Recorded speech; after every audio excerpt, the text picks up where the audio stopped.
voici comment tu as conduit le pays. Tu étais sentimental, tu as mis les gens qu'il ne faut pas mettre, tu as mis tes amis, voici ce qu'ils ont fait du pays.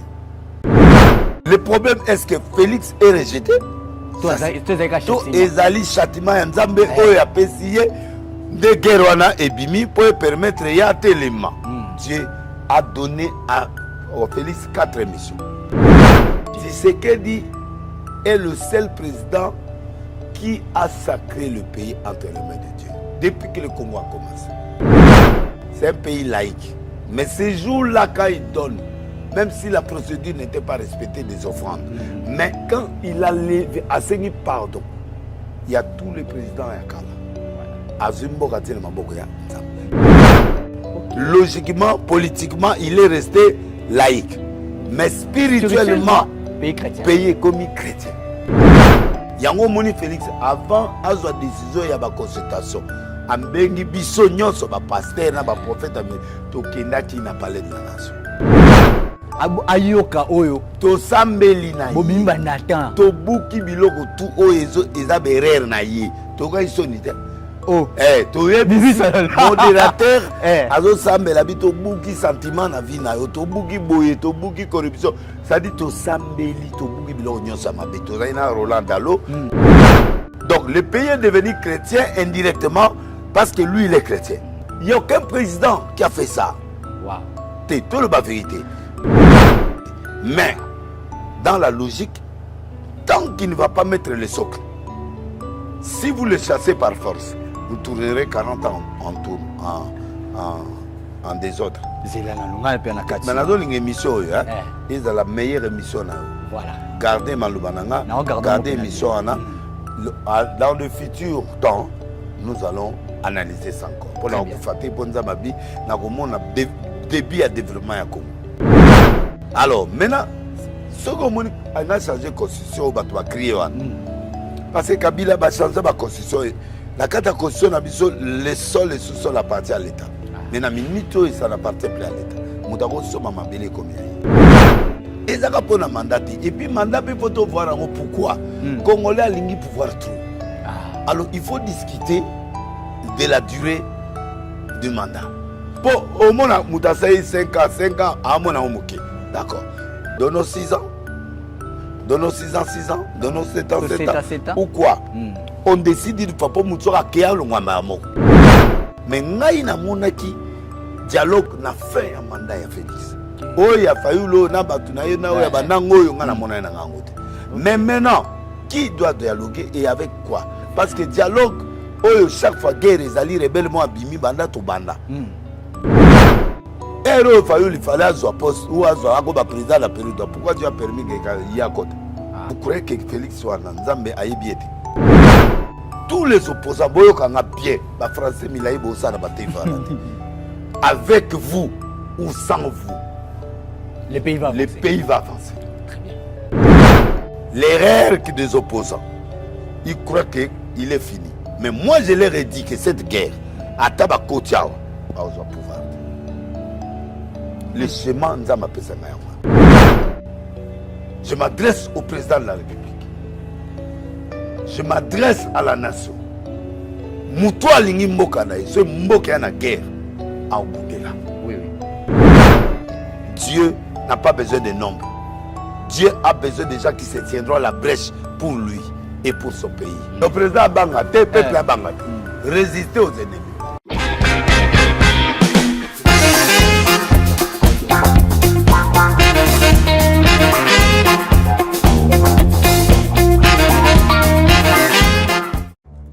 Dans les soucis de vous informer, divertir et vous former, Nouvelle Tendance, votre chaîne, met à votre disposition des applications, radio et télévision. Comment installer? C'est simple. 1. Rendez-vous sur Play Store ou App Store. Tapez TVNT pour la télévision et RNTFM pour la radio. Pour répondre à vos préoccupations, contactez les bureaux. Merci pour votre acte de bienveillance. C'est compliqué, en fait, Abraham... Vérité et réalité, votre magazine, très cher ami téléspectateurs, vous nous suivez sur Nouvelle Tendance Télévision, culture d'excellence au rendez-vous. Nous profitons de cette occasion pour vous présenter nos voeux, le meilleur certainement, partout où vous êtes en train de nous suivre. Nous souhaitons que l'année qui va commencer soit une belle année, bien sûr, pour tous, et surtout que chaque projet puisse atteindre son objectif, comme nous avons toujours souhaité. Alors, dans quelques jours, nous allons devoir dire au revoir à l'année 2025 et dire bienvenue à l'année 2026. Joyeux Noël, bonne année, et comme d'habitude. Alors, à travers cette nouvelle rubrique, nous allons vous proposer les différentes émissions, bien sûr, sur Nouvelle Tendance Télévision. Et ces émissions, ce sont des émissions qui ont annoncé quand même des choses. Certainement, il y a, à travers ces émissions, vous pouvez comprendre qu'il y a certaines choses qui se sont réalisées. Pourquoi? Parce que toutes ces choses ont été dites ici, sur le plateau de Nouvelle Tendance Télévision. Et il y a également des choses qui ont été annoncées dans la émission, peut-être mais aujourd'hui, c'est une manière quand même de vous faire revivre ces différentes émissions, une manière de vous faire revivre encore ce qui a été dit et surtout d'être très prudent. Si quelque chose s'est réalisé, alors soyons prudents pour ce qui n'est pas encore réalisé. Donc, d'un jour à un autre, on peut être surpris, bien sûr, par un événement, mais au moins à travers cette nouvelle rubrique, ils ont permettre biso de attention en suivant et ces différentes annonces. Vous allez la kisabiso makambo oyo, toko vivre makambo oyo, et ko salama pe makambo oyo nzambe azali kotalisa au travers, bien sûr, il y a différents serviteurs naïe. Encore une fois de plus, nous allons suivre alors une par une et jusqu'à ce que nous allons toucher, bien sûr, à la toute dernière émission. Encore une fois de plus, meilleurs vœux, je vous laisse suivre cette émission, bien sûr, toujours avec Nouvelle Tendance Télévision et spécialement dans Vérité et Réalité. Je vais peut-être, avant de suivre cela, je vais vous annoncer encore, parce que à travers Vérité et Réalité, comme vous pouvez le constater derrière moi ici, voilà, vous voyez, il y a Vérité et Réalité. Alors déjà, à partir de la semaine qui va commencer, ou le mois qui va commencer, nous allons déjà vous donner une nouvelle manière de faire les choses. Ça sera une manière assez spéciale. Alors comment nous allons procéder? Vous avez une histoire que vous avez vécue, ozali na réalité, ozali ko traverser. Yomoko, ozali témoin oculaire na yango, ozali na likambo oyo eronjaka motema na yo, ozali na besoin au partager na bandeko. Obazola na biso sur Nouvelle Tendance Télévision, enfin qui va proposer ba piste des solutions. Et ça la problème physique, et ça la problème spirituel, et ça la problème ozali ko bika kati na yo, na intérieur na yo, zala libre ya ko benga biso à travers le numéro qui est affiché, afin que oyato partager li solo na yo, oyato partager réalité oyo ozali ko vivre na kati na vie na yo. Bandeko bazola na biso ba ko proposer biso ba piste de solutions et pourquoi pas, ceux qui ont des problèmes spirituels, on va recourir bien sûr aux serviteurs de Dieu crédibles, je dis bien crédibles, qui vont peut-être vous aider, qui vont peut-être sungayo na lolengini no kikozoa, soit délivrance ou piste des solutions. Donc à travers cette nouvelle rubrique, comme je viens de le dire, donc vérité, réalité, zali ko changer lolenga osel la makambo. Les bozo mona ko mina simananga. Donc vous allez ko changer la manière de faire les choses. Alors, vous allez aider au contacter biso afin que tu partager. Na wembela bino na sala plateau izala vraiment spécial pour tout sur la peine na bokibi bignon surtout to fanda ensemble afin que tu partager le problème aux alliés qu'on traverser. Merci beaucoup.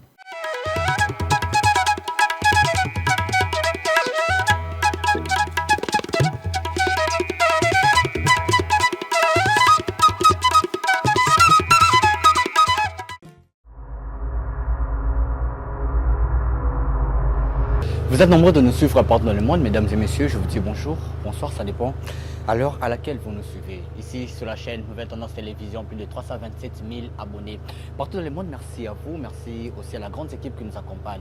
Gédéon Loa est derrière nos caméras, merci à la réalisation et prise de vue de notre professeur Jordan Panzou et sans oublier Alain Delé, les coachs. Merci également Nabino Nyonso. Vous voulez vous abonner sur cette chaîne, lorsque c'est écrit en noir s'abonner, appuyez ou cliquez évidemment, il y aura la cloche qui va sortir, tu vas être la première à recevoir des notifications à chaque fois qu'il y aura une émission en ligne. Mesdames et messieurs, n'hésitez pas à appuyer sur la cloche pour avoir de belles émissions ici, des émissions authentiques, des émissions vraies, des émissions avec des serviteurs de Dieu authentiques, je l'ai dit comme ça. Et voilà. Aujourd'hui, moi, je dirais pour la première fois ici sur Nouvelle Tendance Télévision, mais c'est pas une figure Toki Kobunga, c'est une émission bilingue.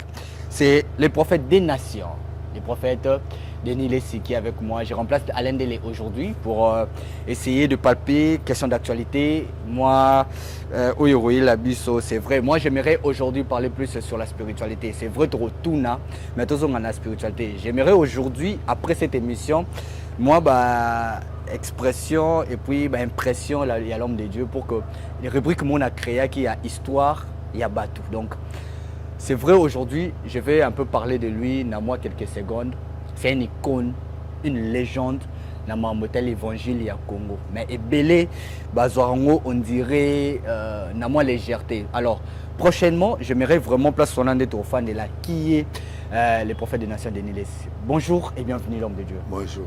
Bonne santé. Non, ça va. Voilà, les lots, tu as sur l'actualité, l'actualité est tellement ébélée. Tu as vu que yo sur le lobby, mingi bat bafandara, bayoka ngo trop.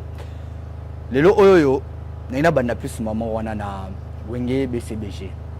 Mes sincères condoléances na papa chéri qui a eu un moment très difficile, il y a une période mais sur œil prophétique. Parce que tout acte a un esprit derrière. Habité de voir aujourd'hui des perdre des personnes au bazar trop importantes na vie na yo na bino bato ba kombo kenda na bino bato ba figure ba star na bino bato bokanga c'est-à-dire so bolobi to bo beti to yo kaka et kenda na bangwe sur roche impression na yo après lelo komona papa chéri kobungisa mwana na ya mwasi Zulema. Excusez-moi, Villam Zulema Kei. C'est bien mignon à Kei. Après juste quelques mois, il a nani Karaboué. Moi, Kei. Est-ce que ton rôle est normal en tant que biso batou, mais bino batou baba spirituel? Bon, Koku fait normal. Peut-être coïncidence où il s'allie que bateau belé balana. C'est là où les gens peut-être se posent des questions. Bon, maintenant, dans le résumé, on a réclamation. Réclamation. Ah, bon, je sais que moi, Nzembo, papa chéri, Nzembo, ne utozonga mingi mikolo ya bukanisa kinga imina da malaze zao. Ils ont ça moi concordance ou tout. Non, ils ont un phénomène extraté, ils ont des réclamations. Star Nyonso, ils ont un côté spirituel, ils ont un côté il y a musique, politique. Et à un moment, il y a des réclamations parce que ils ont tout ça dans la vie publique. Okay. Dans la vie publique, ils ont un retour rébellé. Donc, très bien. Donc, ce qu'il a fait, la bêta la musique, il y a haut niveau, dans la grande salle, tout temps sur Bukana, à Lobate, tout temps sur Sope bakufa banyataye azonginda ayebi bizibi ayebinete mais azonginda malade akufa après. OK. Toutes ces choses ils ont fait partie à G à grandeur. Très bien. Et ça là que batu ya mokili bazo relié comme si azo lexa batu non. OK. Mais ils allaient par réclamation, ça dit murmure wana nyonso babiloko wana. C'est-à-dire tellement à tête et ils ont la scoyo. Mais bien sûr, ils en étaient mon conseiller à troupe, net lelo. Moi on ça dégâts dans la province, mais le passer le président Félix. Ah non, c'est là terrain. Voilà, ça dit que il n'y a pas de mauvaises troupes, il y a que de mauvais chefs. Très bien. Donc ndengezana ba vie na épée babiloko soit sala pe na vie na peut-être peso ils ont réclamé. Mais Berer, tout ça dans ma vie. OK. Mais ça la paix que ça cause à continuel. Tout ça tu occuper au 4 hémorragie là. Oui, il faut prière. Et là moko ka iko kata prière et iko kata hémorragie sur le fait des prières. Il faut prière. Il faut à côté ce que ba prière pour na moko pour nos qu'est-ce que na pour na famille pour na ban. Très bien. Alors donc c'est ça la solution pour lui c'est ça. Non, c'est que vrai en réclamation. Hein? Et la réclamation. Réclamation que ça au salarié loko. Tout salarié. Au salarié dedans ou tu n'es pas dedans. Mais du fait d'être un homme public à subir le blog et belé, le divorce, le blog et belé wana bolo bien monté mais biloko wana et affectera peu moto. Ah prophète. Divorce et lukani na mambaliwa. Oui. Mais quand quelqu'un est divorcé, abomini. Non, abomini le côté mais il est stressé. Bana wana. Bana bako affecté. OK. Papa na bango aza place na maman te mais maman continue pe vie. OK. A continue vie na eti abali mutasuka oya abali. Ça choque aussi ce gars linga qui parce que niveau bolingo ya zaina. Ah d'accord. C'est ça, ça affecte. Ba divorce c'est bébé ça ba tout. Ba dusuku tout so ke na poto mona mutana riche mombo ma avandi na métro azul a so pied mbonga robeta au poisa pauvreté. Mais atiki ndako parce que ça déçu. Nelo. Ça dit moi bino bomona on parce qu'il est dur, il chante, il danse. Mais ça fait au fond ça affecte et en affectant on crée un trou. Trou en a diable pe à côté. OK. Il faut créer pe bana bazo balaté. Il faut créer pe esprit des morts. Il faut créer beaucoup de choses. Il faut créer na bana pe ko créer bango problème na mutu ba oza ba misupe mais il ne peut pas supporter. Il faut payer ces problèmes psychologiques. C'est important. L'homme tout négligeant, mais dans le monde spirituel, on ne néglige pas. Mais est-ce que prophète est arrivé là, il y a mon copé que au salam tout le monde m'a bête, mais tout le monde il n'a eu, c'est-à-dire à l'oban on peut bêter à bout, ils sont à côté de l'homme on a salopé ma bête. Oui. La bablo on a pesé un peu mon gars réclamation. Les alliés. Net jour mon boy. Dans le stade maman koufi. C'est pas vrai. N'a pas obligé dans ce stade, dans sa campagne après n'a eu. La période de stade now. Oui. OK. Qu'ils amènent un jour au stade Tata Raphaël 3 jours, les Guinéens propres à Kofi. Abi Alexis. C'est un bon peu bien. Il y a mon peu. Boyanga ya maman te maman za aider à faire une erreur médicale. Dans un sucre, bâti glycosé. Aïe. Donc ti maïs sachet sili mususu donc aïe. Tant to manga na poto ta na komba memi na maman emo. Trop tard. Naza hotel na laissé maman tina 5 ans bota te ma to jamais moi c'est 9 mois pour bota docteur abi fou maman ou mutmo akufa a sauver ba mbalite na retraite lobi na hotel na banda campagne na LC oyo ba bundisinga na ba pasteur nyonso ba tie ba séminaire nazo kende hotel na olela na teibo na sina olela ba doit comprendre te na expliquer ba on a sala tout va être affecté. Donc, il y a une coïncidence. Mais je pas ça la paix ma vie. Mais dans le but réclamation, il y a où tu es volontaire ou tu n'es pas. OK. Pour vous appeler dans ma vie de ma porte il faut moi. Très bien. Parce que tu au moins le premier événement, au moins le deuxième événement. Comment déjà vous donc nous devrons les soutenir, il faut encourager, consoler, ça au lieu de critiquer trop. C'est ça. C'est un moment où il faut consoler. En vrai ou en mal, il a besoin de la prière, de la délivrance, de tout ça. Okay. Et il faut des gens qui sont capables de pasteur, un prophète, Minae. Bon, à Bengal, il est à Paris. Donc, à Okita Bruxelles, je crois qu'il peut aider la famille. Nous aussi on prie pour ça. Je vais à Moutounanga. Ah oui. À Moutounanga, mais vraiment il faut prier. Parce que à ça, il trouve la musique. Oui. Retour les angate. Ah oui. Retour les angate. Parce que la musique, au coup d'un bassi, au coup d'un boy. Moi, je suis alinga au balaye. Hermo boy épée. Ake kuna banigole la go mirimire bamtuba ndeza ba musicien mutuba osale ba kisi po ba alinga bango raté tout ça raté mais sikoyo et babilo kana nyonso za nzoto mutumo Ah ouais, il faut être fort. C'est ça. Alors, bon, paix à son âme, voilà, tu continues sur tes mains. Na mais mon terrain mon robot, na bi qui est un peu glissant. Na bon voilà, il y a yo moko. Na bon melon mais tu as une consultation politique. Tu as une consultation prophétique que vous a parmi batali bosso oyoyo. Là on met tout na nzela to na ndele na bi. Ah. Est-ce que bateau lelo tout le monde a ba maman biso ba Germain Libambu. Ko fatika biso mais bana ba bima ba Big Lumbu, c'est vrai vous appelez na bana mais est-ce que bano ya yo bazwaka ta ya ko copier yo bien? To ba copier ko bien, je vais m'expliquer par là.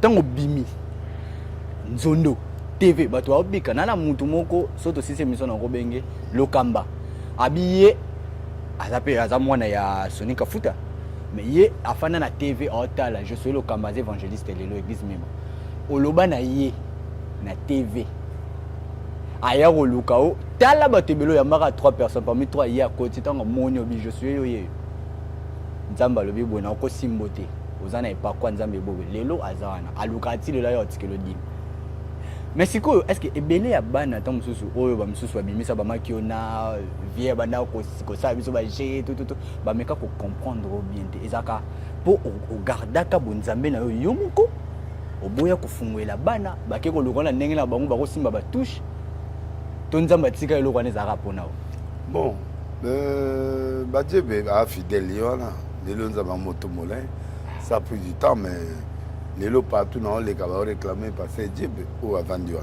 donc ils réclamer mais abimi lelo en moke bika winner et memi bika winner mais memi élévation ya ka bongo bato poto ba mo réclamer ba konzi banini omona mwana soko za pembeni ya papa OK faut la patient ebele ba bengo mutema mabe OK faut la patient faut la observateur OK faut au moins Eli tant azotambola na Élysée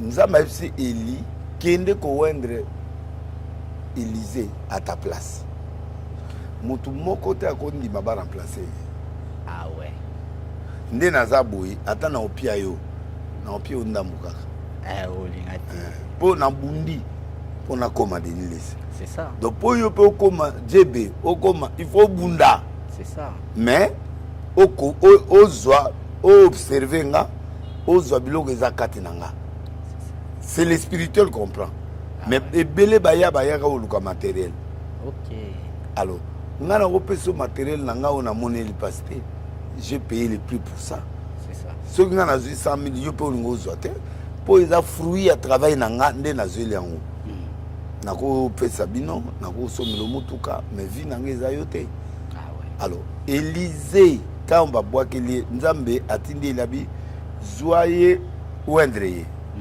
place moté Eli a wendre Eli a yé a boire les manteaux c'est pas l'onction d'huile non a wendre était à payer manteau oui ils a transmission même message mais ils a wendre pour azomona normalité laboureur il n'a jamais été à l'église ah oui aza mutu mombo nzambe azotinda nga ba fils de prophète bazame atindinge par un laboureur ah oui qui n'a jamais été à l'église nzamba punier ngana bundi na travail na pe bana acheter les boy na bana prophète mona ona ye atali mantote aye afukami abi papa zela ake azui di mapesier wow à reconnaître na mabe azali nango quand un leader même attaque contre you mais quand tu l'honores tu respectes yo go bénéficier ban ebele ba koba ba comparaison ban ebele ba zo buka yo ban ebele ba maîtriser vision et puis élévation nanga ya qui brisque OK tu vois tango na bandi na kepoto na kutana grand pasteur mon abinir nga apamolinga keno banda télévision OK c'est un grand juif un grand akufa mais c'est un grand pasteur américain juif OK un grand pasteur je dis bien ayape awa salamaka mais pasteur wana ayaki côté en église mon boy na Paris wana naza oteya wana OK donc appel de fond na sali wana ezaki ba millions alors ekamwisi abi mais ngai kutu na ye awa pona osamba pona 3 millions d'euros Bon. Mais moi, je suis une église où il y a 1 million. Dans l'église, il y a 1000 personnes. Wow. Donc, il est plus grand que moi. Aïe à s'aimer. Nana ebiété. À s'aimer qu'il te sili. Avandi. Pour continuer à bureau. Namo na raboé. Limousine moi mon nene liban. Tala ba tutu ba sopa de panaï. Ah. Na tu passer na bi o nani. Abi tel o yo kana sango na monte. Yohan. Abi apo. Grand pasteur américain o na yo kana sango yo abi. Wow. Na kimi mbangu place ya zalaki. Na fukamit. Na tuni na bi papa. Ya le anglais mais interprétation mais yo za grand. Bien. Oye ko fukama air ya semence na ti oliboko comment parce que yo za Donc père ayako fukama. oui tant azo semer Donc on appelle de à Fukami à Pessi pour moi au Tchelobo. na prier pour les bateaux comme moi bateau ba otala si ko tant on a Pessi à Pessi peut-être sur 500 000 sur combien comment yo fukamelanga et là on a ben on a père spirituel nga fukamelanga en église C'est pas vrai. aye pena fukamina mes papa yo za papa Eh. mulimo nanga yo mto laksinga nzambe comment yo ko fukama bité na zape na besoin ya grâce na yo ti lelo na comprendre le kangote donc tango abimi na fukami ami non lève toi tu es plus grand que moi na tenu comment abi moi j'ai fait l'appel dans un stade de 3 millions moins de 3 millions on m'a quitté d'escoquer mais yo bimi si plus de yo bimi si plus que ça Mais n'est pas à 1000 personnes.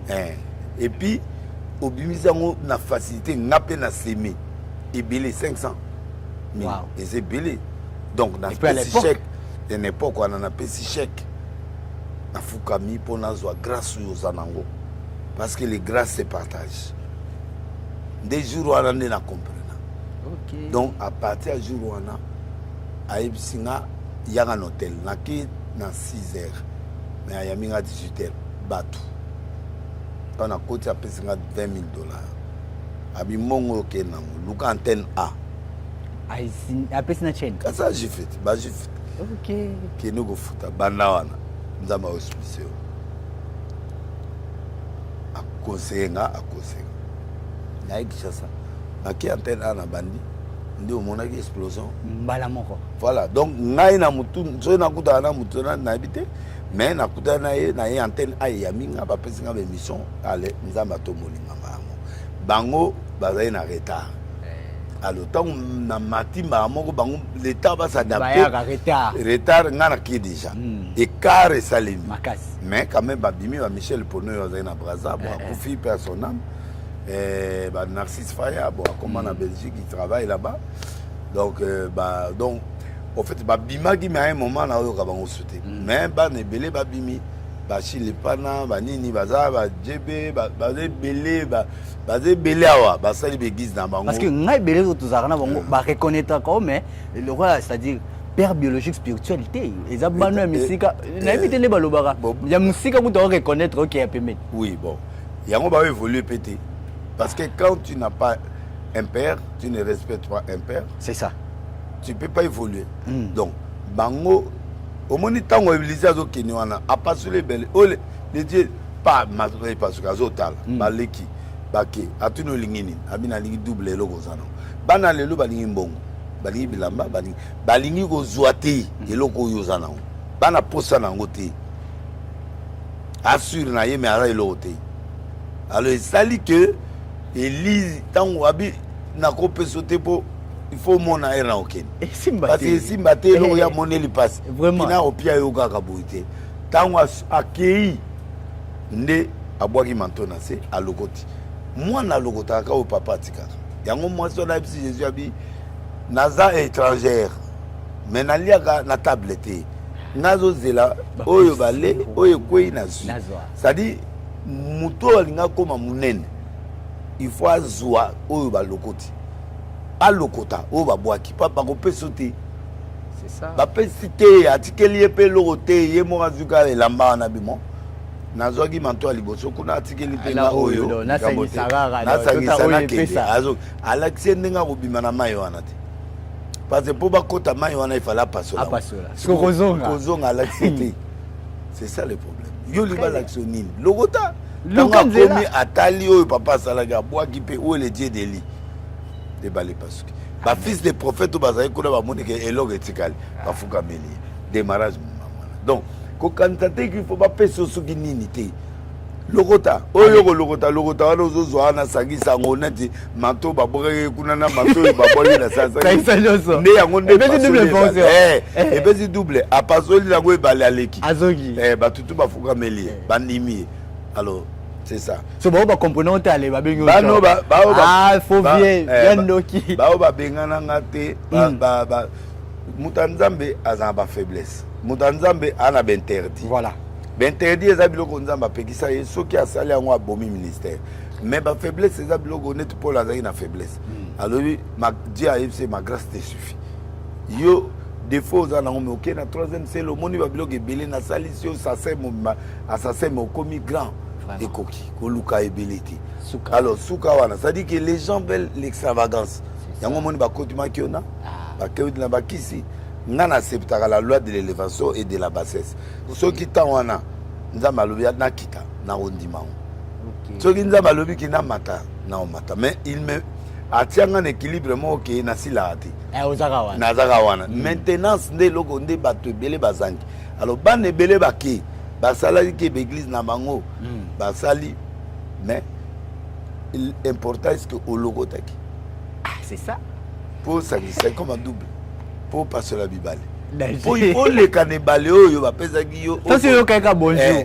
Molokoti te. olokoti te et puis oleka wana ndeni Vraiment. il faut otala papa observer oza bon yo ozali na mosika omonaka ye oyebi ete bango epai na bango eza bafaiblesse des petites faiblesses wana nde bamatrakaka or Dieu il fait grâce à qui il veut quand il veut comme il veut c'est ça le problème yango omoni biso toza kaka osila te bango bazosila bango bazokufa biso tozali Vraiment. yala okisi te eza kaka compréhension ya nzambe En tout cas. omoni ke question soki yo poza yenga yango te na orépondre te Vraiment. nasepeli quand même oza ye mbo journaliste Merci beaucoup. Bon, là, il a Zora Siko. réalisateur asepeli Là, il a Zora Siko, la consultation. oui Babi, gouvernement Union nationale. Consultation, est-ce qu'au moins quelqu'un peut aboutir dans le roman? Vous étiez avec les chefs de l'État, aux Arabes ministres, au Monaka. Na gouvernement Union nationale, na makambo ezo sala maba est, ba nini tout. Na ko plonger na 4 minutes parce que yo yebi yo soko lobby et comme moi. Mais est-ce que au mona le plus important est obima na Union nationale au ceux qui ndeto kenango? bon idée ya chef de l'État ezali à approcher opposition na tout le monde couche nyonso bango siko bazomona neti ya dans état de faiblesse. Ah ok. Or dimanche na répondaki bango pe l'émission il y a Alain Otosali na répondre bango que le manteau du président n'est pas déchiré. Pour David a remplacé Saoul, il faut sa ville à Sila. Il faut la rejeter. Nous avons préparé David kala tiaki mafuta. Mais atie mafuta parce que Saoul a comme déconné, a déconné dans sens ni. A comme consulter banganga. Un roi d'Israël ne peut pas consulter. Deuxièmement, Saoul ba interdit, ba yebisi que guerre ya Malek eza de génération. A ozo bunana ba melicite. Ko garder atelo na bango te. Tiang bango en interdit. Il y a zu ba nyama bien a tie pembeni. Azu roi na bango épargné. Prophète ayi ko yebisa ye. Na Samuel 15 tina se. Ayebisi abi na mutu nzamba tinda ipona wendre roi. Tango ya ko luka bibwele. Sikoyo nzamba tininga lisusu abi a rejeter. Na ewa permettre. Voilà. Et cause à monotonie, c'est ça. Pour émission Pézo à Valère. Oui. 1 Samuel verset 15. 1 Samuel verset 15. Chapitre 15. Chapitre 15. Hein? 1 Samuel verset 15. Non. 1 Samuel chapitre 15. Ah, chapitre 15. Verset. Verset.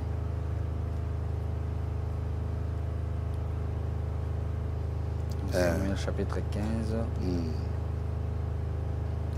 Verset 10. Tobana 10. 10. Je lis au nom du Seigneur. L'Éternel adressa la parole à Samuel et lui dit, je me réponds d'avoir établi Saül pour roi, car il se détourne de moi et il n'observe point mes paroles. Samuel fut irrité et il cria à l'Éternel toute la nuit. Il se leva de bon matin pour aller au-devant de Saül. Et on vint lui dire, Saül est allé à Carmel et voici, il s'est érigé un monument, puis il s'en est retourné et passant plus loin.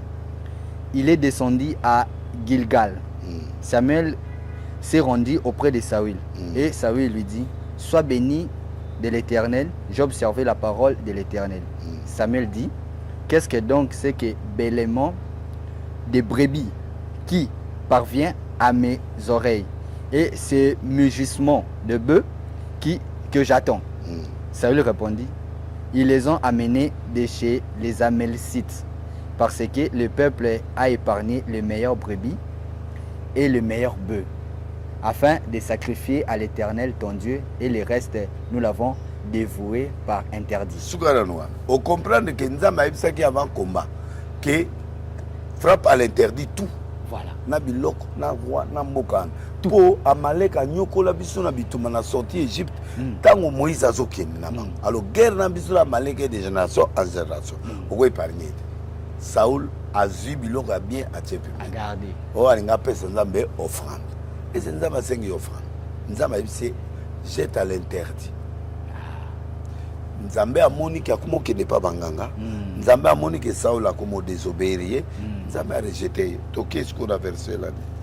Na 20 disait 16. 16, voilà. Samuel dit à Saül, arrête, et je t'ai déclaré ce que l'Éternel m'a dit cette nuit. Et Saül lui dit, parle.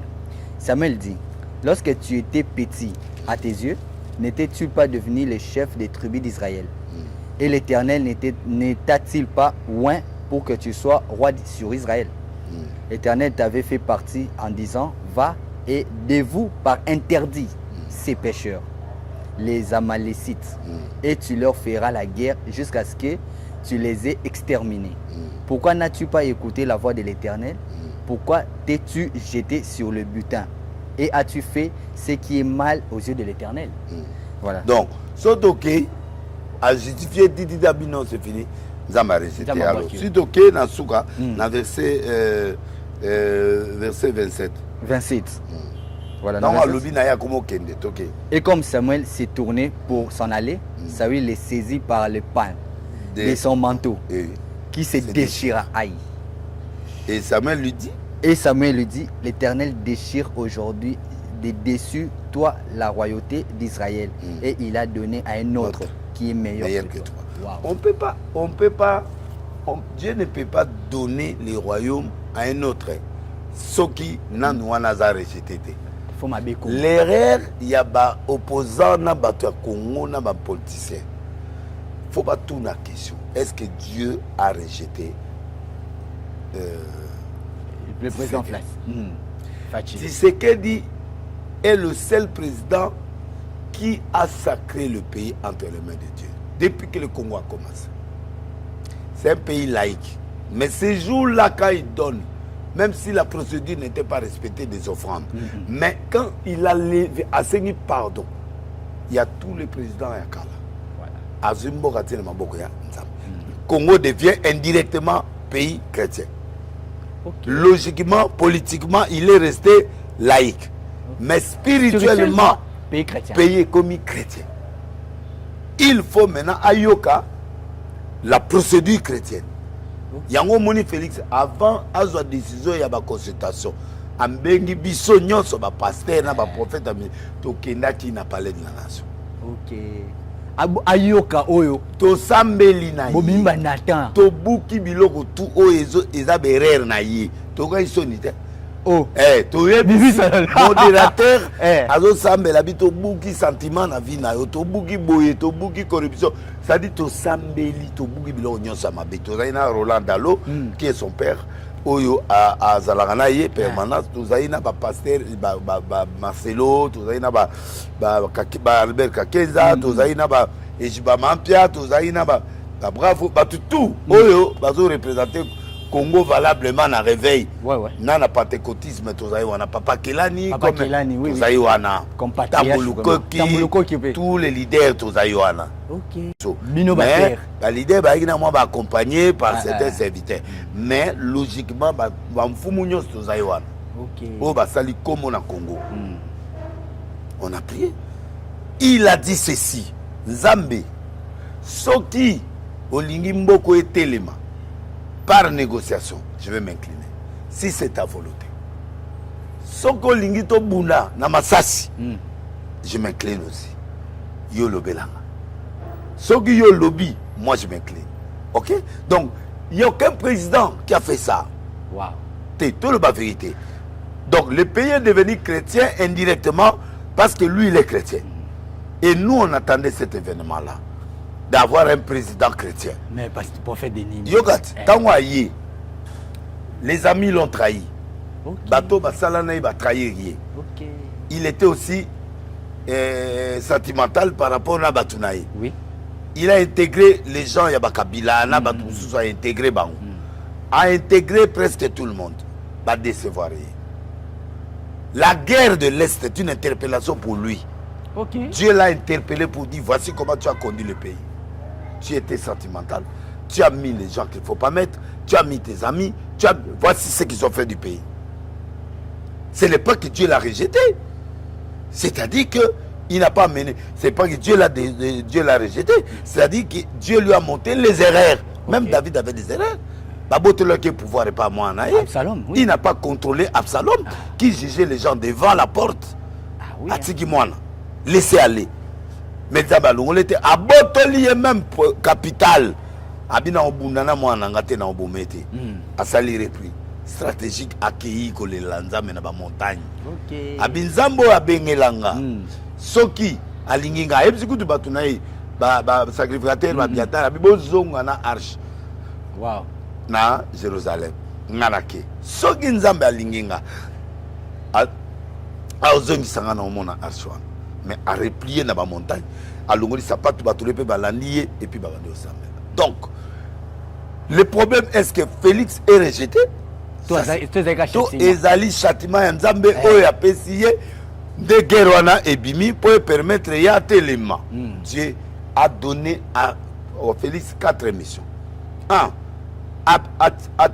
atia ba base na ba socle oyo ko sala développement ya RDC.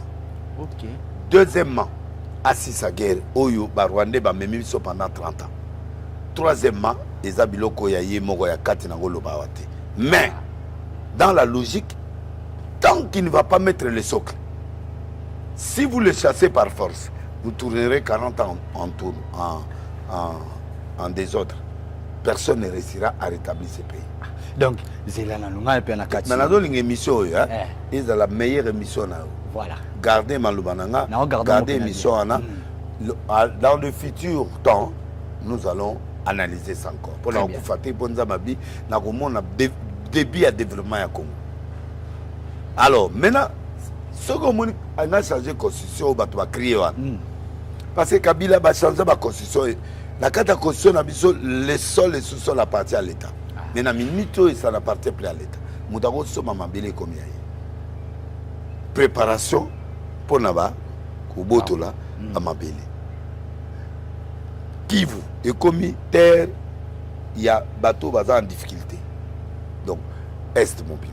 Na kati ya constitution, ba pesi en autant place il y a bateau baza na difficulté ba koya ovanda. C'est une préparation ya kokata mboka. Balkanisation. Il doit la balkanisation. On doit revoir la constitution. Et ça va pour un mandat. Et puis mandat il faut voir pourquoi. Congolais a lingi pouvoir trop. Alors il faut discuter de la durée du mandat. Pour au moins Moutasaï 5 ans, à mon amoké. D'accord. Donnons 6 ans. Donnons 6 ans, 6 ans. Donnons 7 ans, 7 ans. Ou quoi? On décide de faire pour Moutsora Kéa le Mwamamo. Et s'il y a Azonga soutenu les États-Unis 4 ans, il faut discuter de ça. Il faut parler. Alors, pourquoi il refuse le changement de constitution? Parce qu'il y a des choses fâcheuses qui sont dans la constitution. Eux, ils ont nerveux, il faut échanger. Il faut peut-être fondre la constitution. Les lots, aéroport, et comme à privé, Moutouye, moi, on est à Tongue aéroport. Après, si l'État 40%, il y a juste 60% pour à ça entretien. Les États-Unis, l'aéroport, il y a ce monde en Ezabatou. Vraiment. Banzela pesa ya batou. Na Afrique du Sud, banzela za batou autoroute et que développer mboka l'État aux ouaka ba taxe naï. Au lieu de dépenser l'État y est l'État ça la nyos à kotonga quand toi mboka moko toi il y a ba complication. Donc la constitution là on peut la changer. Pourquoi? Mais ngai na monaki dialogue na fin un mandat ya Félix. Na loba on église et état molaki na kati wana na monaki basali dialogue babenga ngo de reconstruction. Ça dit que batu nyonso to sangani to bi bon to ça 7 ans ya transition biso tout mutu na mutu azwa batu za lobbying na ye baya russe aya américain aya to fongoli nzela na mutu tu oyo bosa nzela oyo bilo bosa boy oyo bino botonga aéroport oyo bino bosa la ba train oyo. Alors à ce moment après 7 ans premier on a une élection to changer na ba constitution to bandi première élection na biso ko ça ma 7 ans après. Alors batu tout ce que ba candidat ba poser to tie ba jalon na ba base. C'est ce que j'avais vu. Oh, il a fallu l'eau, na batuna, na oya banango yo ngana mona na ngangote. Mais maintenant, qui doit dialoguer et avec quoi? Parce que dialogue, oh chaque fois guerre les alliés rebelles moi bimi banda to banda. Bondekande basali FCD basali guerre après totie bango na gouvernement. Baye na baye na ba soda baye tout ya ba Rwandais ba nini ba bango tout bakota. Na Bogandais ba koti. Chaque fois, on dit combien armée n'a pas comme fragile. Vraiment. Armée comme fragile parce que bateau ba koti wana ba chef ba généraux wana o bazagi ba yaki ba civil ba comme ba généraux ba colonel. Bateau wana baza ba étranger. Ba yé mission ya balkanisation. Étant ba yé so guerre ezali. Moi ba bunda ezate ba yé ça ba tuna minobo décrocher. Allez ba rebelle ba ozo ba minduki. C'est ce qui se passe à l'est. On n'a pas d'armée. Quelle est l'armée? Thierry n'a pas d'armée parce que l'armée qu'il a laissée ici, c'est l'armée de Kabila. Et l'armée, on les a plusieurs fois bradé. Oyo, Bakotsi, Batoyo, Kuna, Barebel. Nyamungo, Yaouti, Bote, la Bukavu. Mais Azala, on a prison. Il y en a limité. Il y en a seulement. Donc, ce sont des gens qui ont déjà leur guerre dans le sang, ils ont leur mission dans le sang. Et on ne peut plus s'hasarder avec ça. L'État, aux autres, solo la Awa. Président, idée, les gars font la chambre. De façon opposée, on a battu Moussou, Bazali, Nabide, Baya, mais Bango, Bazo, Katsaza, rejeté.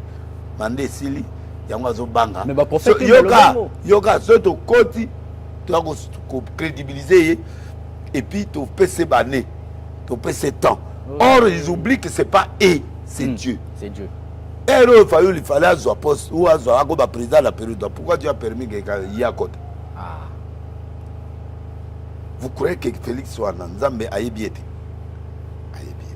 Donc, l'erreur des opposants, ils croient qu'il est fini. Mais moi, je leur ai dit que cette guerre, à Tabako Tiawa, va au pouvoir. Le chemin Nzamba Pesangayama. Donc, à Tabaza, na Babundi, Yawa. Bon, on a le bien.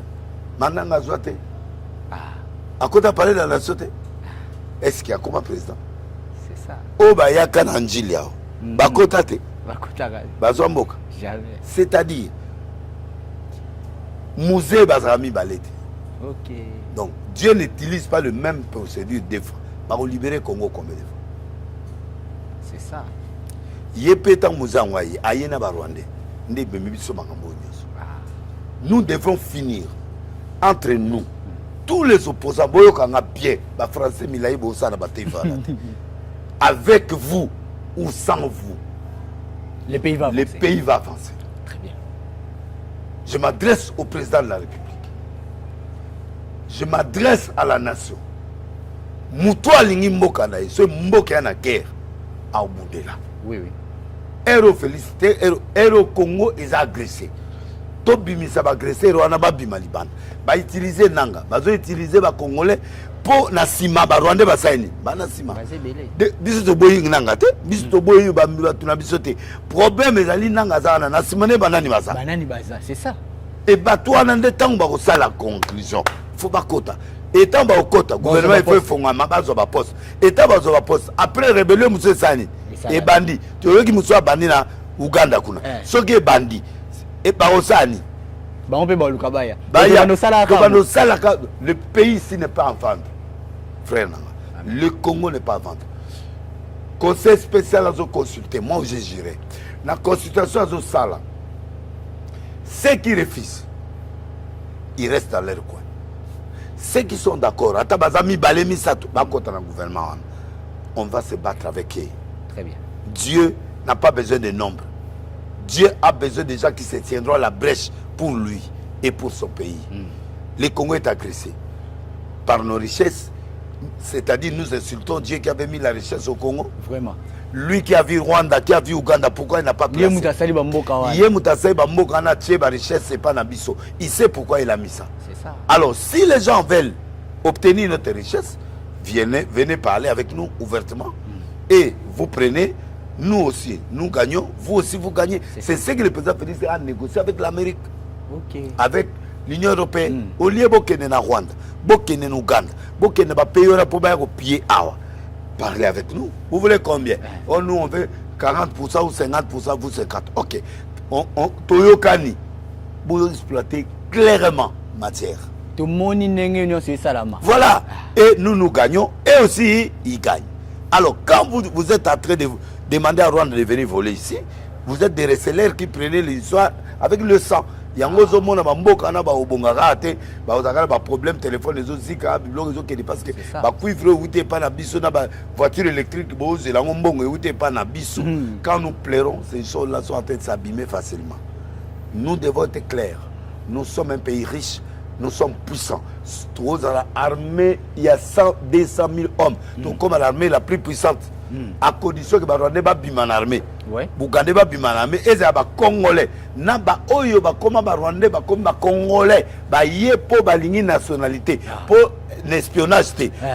Les États-Unis, il y a des Congolais qui sont américains. Oui. Mais on l'a demandé. On n'a pas attaqué les États-Unis. Donc il faut Rwandais ou Ougandais qui veut entrer dans notre armée, nous devons l'examiner. Dans le Cameroun, une femme militaire ne peut pas épouser un étranger. À cause de l'infiltration.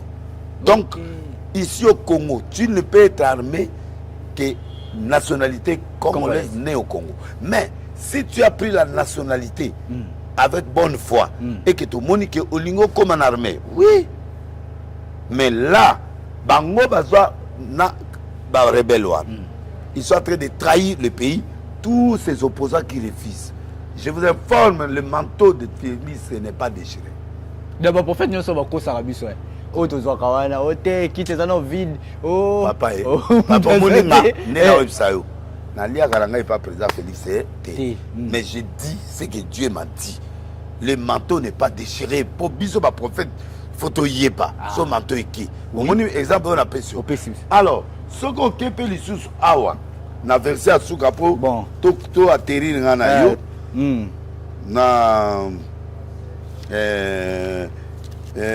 na versé au nini, je crois, dans le livre nini, j'avais ça ici, na commandé en quelque part. Bon, attends, na loba en haut du lobby, na évité ceux qui moutonanga, na bateau bazwa Bible nanga.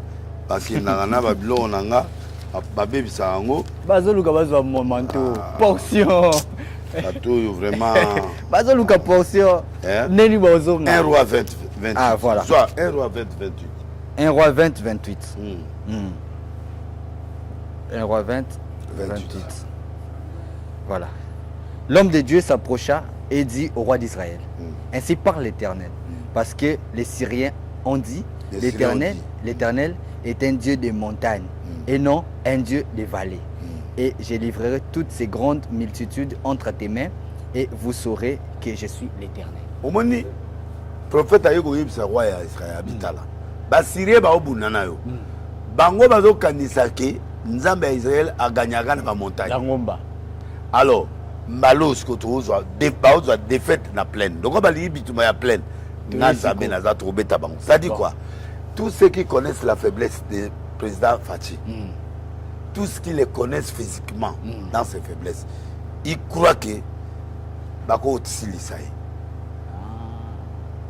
tant que manto eza terrain nyonso bomema ye omonde basupe terrain oyo bakenda ye na Angola omonde eke Kao o bakuti ye na Doha la Qatar lelo ba terrain nyonso baokatisa baomema ye osila Esimba te et Dieu akobebisa yango kaka po akopesa victoire et ça à ce moment là vous serez inutile vous les opposants là omoni ba opposant nyonso wana na oloba na président Félix bakokomi inutile bobondela bango troté oyo aza d'accord ya koya aya on forme le gouvernement on prépare l'armée po ndebe eza wana biso tokotika bitumba te armement mpe ezosombama tokobunda ntina derrière énergie ok so baye na kini mabanga ekobetama tokobunda tozwa bambeli route esimba tokobunda yokana ezo omeka nde tosala bango donc nde eza Congo aza hostile kina hostile ata boye na nzela Brazza ata boye na nzela nini bokoya na hélicoptère tozela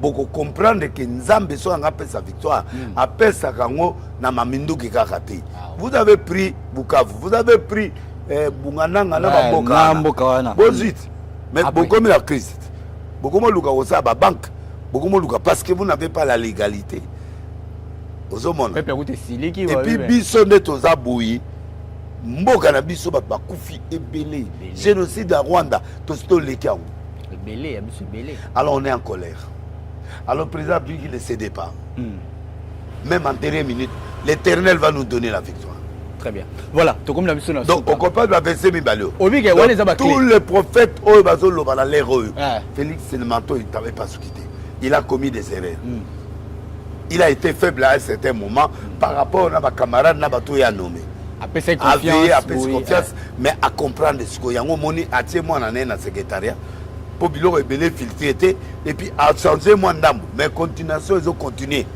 to continuer mais naninga mabete prophète bino bozaki wana est-ce que ba ex phase ba kiko kota ba aider atate ba général kala wana ba solo ezobetama mais quand même bazotambolati bato ebele bazotambola bato bazotambola et tozoluka force nini osalema pour to résister na ennemi donc na minute oyo nous continuons la consultation bango pe kuna bazobunda na mwana ya nani wana azoloba na aza Nzambe mwana ya Museveni Nzambe te moi n'est pas Nzambe te Rwandais Nzambe te c'est Dieu qui est au-dessus là so ba prophète beaucoup ta consultation tokota te nde bino aussi si d'appart na bino ba prière to sali mais so ba consulter biso pe to mona to kende so ba consulter biso te d'accord mais on est là. On est arrivé à la fin, mesdames et messieurs. J'étais avec les prophètes des nations, les prophètes des Nilessi. Le président Bangate, peuple à Bangate. Résistez aux ennemis. Et résistez à vos opposants d'ici. Opposants pour un akina. Kabila opposant. Az opposant. Nandimi na opposition. Ba Germain Kaminga. Oka ki etenda est-ce que Kabila rofana na Senko. De acha Kabila place moko boye. Na lobi boye. Bango tuwa na balia. Bakota ba ministre basali bao nyonso bao ganga na opposition na bazali na pouvoir beloko malokati na tunio Kabila zali na pouvoir te combien d'années 18 ans asaini oyo ya salika oyo ya saliwa bon nani mususu ba lelo wala azali gouverner na soki na mkananga asani Katumbi azali gouverner na Bakongo na Katanga Bwangu Katanga munene pendant combien d'années yebisanga muto azoganga wana bolondo so bolondo ya za théoriste ya na muta théorie yeba français ya campus wana eza mutu mongolo ba ochaye mboko ba chaba mabi mulumba banini nani papa awa mongolo maele te salale ba birindwa bon batu nani bato ya mayele bakengo bango baleka nao donc théorie na yo wana na bino bovanda nango po ntango baotya yo congolais ya moyibi faut tolongwa na esprit ya vol ya baintérêt totala intérêt ya peuple na ya mabele et c'est comme ça que Dieu va agir. Voilà, merci donc, beaucoup. Voilà, et là on a goloba baya te et là au moins changer te bao bakoya bana volonté vaut même temps la volonté. La leadership, travailler avec les gens qui sont venus. Oui. Les Dendesi, baroya après. Attends, bon, mon a place sauté. Voilà. Baïka. Nous continuons. Et là, on a fait ça conseil, na ba président, na bateau. Faites attention quand vous traitez avec les églises. Ok. Il y a parmi Biloko musée. Ah oui. À soit un problème Nicolas Biloko. Ah oui. Bon, quand c'est là on a lobby, bon, Pierre a raison lobby. Voilà, merci beaucoup pour Fête des Nations. En tout cas, très belle émission avec vous. Je pense que lobby sous normal, tu l'attendais les sous derrière. Oui. Nous avons posé ce que tu as histoire. Au moins, ma histoire, voilà, tu même comprendre. Merci beaucoup. Dernier mot. Dernier mot, dédicace. Le dernier mot appartient à Dieu. Le Congo, jusqu'à aujourd'hui, l'Oba manteau est parce qu'on a Boutou. Félix. Mais nous tous un héros manteau. Et puis, terrain sur combat, nous avons fait sa victoire. Amen. Nous avons perdu des batailles, mais tu perds des guerres. Guerre. La guerre, c'est la fin. Il doit terminer les 30 ans de souffrance avant de faire ça. Akende Mok, Akende Abima dans le pouvoir. Il faut assister à Banamo, Nzamba Tindi. Si assister à Monte Bomona, à prolonger. Bomona, très bien. Nzamba pousse à prolonger. Mais bateau, quand il est faible, qu'il il va échouer, commettre des erreurs. L'Oba Yemok a cédé. Soit a cédé, Nzamba Otike. Mais soit a cédé, Dieu va faire. Merci beaucoup. Moi, ma banga. Ouais. N'appelle Simbote na Abedachour, le patron Bogos. Et puis, na ministre Patrick Mouya, na Lingage Mingi. Mageti Lelo, chef Nanganjono, Akanga Ngaka. King Lova, petit Nanga. Guy Loanomboyo, un des meilleurs ministres. Gouverneur Maman Fifi Masuka n'a pas molé dans le lab. Il a fait un grand travail, mais qui n'est pas visible. Vraiment. L'examen visibilité à maman. J'ai été là-bas, j'ai vu. Gouverneur Kiaboula aussi, Nakatanga, Nzambapamolo. Dédé Mopassa n'a pas si mbote. Didier Budimbo, le ministre, on m'a fait la Coupe du Monde. A même mis Diana Khan. Doudou Fouamba, coup de cœur, le meilleur ministre. Voilà, l'homme que le dollar respecte. Voilà. Il y a du la monsieur Kalamwana. Nana mon ministre de finance na mboko lokola été. Eh. Na lila effort du famba donc. Mutu. Ba lingele ba boule mais ba longe kati. Ba ko kati. Dudu famba. So lingo longa yaka na no longa ngana. Ya passé. Bon. Il chef alingete. Au moins le premier ministre ngana lingi na mboko. Asa ko alingete. Bato babanga ati. On va vérifier la finance. Si tu as un premier ministre, ou bien vous avez un profil naïf à Nabochaï. Déjà, tu as fait Moussarata. Bon. Azana est non. Ok. Azana on veut. Azana Bilo Wananyos. Ah, sauter. Alango. Il y a un chef que tu mets. Bachaï. Tout. Tipo il est personne qui est dans la prison là, il y a pas ma case mais il y a des scopes pété au niveau. Donc Azam tout monde a changé dans ton a changé lobby mais Azam na ba casquette voilà. Il y a balingé tu vois mais vrai pété. Mais il faut na tous assurer na ceux qui ont tous sa président. Mon doigt mon vision Fugami a tel libo on a genou à président. OK. Ceux qui vraiment assimilés bongo c'est bien. Mutu toi linga comme président de la République. Ils ont raté. Nous avons mené un poste. Donc, na PC Mbote, Kodamboka, Willy Moucheni, na PC Mbote, Nadine Mamon en Italie, Moudim Speti Nanga, Pascal Kester adjoint à Sénat, na PC Mbote. Zamba pas mon labino. Et puis, oui, il commodé aussi le gratter prochainement aux Alibans. Merci beaucoup, on est arrivé à la fin. Merci à l'équipe pour m'avoir accompagné. Mercredi, vendredi, na Arche 17h, qu'il déjà. Et puis dimanche, na 9h, Baza Ebele. Moloko 87A. Biga Winner Azana. Donc, bon, moi, c'est les cœurs. Bah, escroquer au moto, ok, il m'a rendu 15 000. Au foot, il m'a monté qui était ça. Merci beaucoup. On va se retrouver pour un nouveau numéro, toujours avec les prophètes des nations, les prophètes des Nidesi. Merci beaucoup de reprendre notre invitation. Portez-vous bien. Au revoir.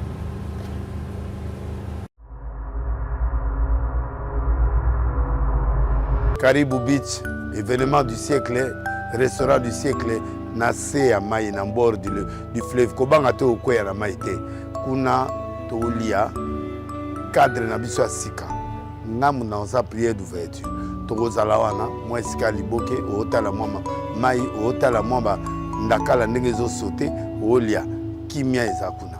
Donc ba surprise ebele za ouverture ezo salema samedi oyo à partir de 10h boza zala zala week-end tenir un week-end zala à l'aise tozala wana et à l'endele félicitations ndeko nanga merci na initiative aboye parce que biso toza boye to ba souffrance ya opona bisika faut kota bisiko to yebike ole o regretter te o sa makamuna nzamba pambola bino to kutana samedi oyo toza lelo oyo samedi oyo.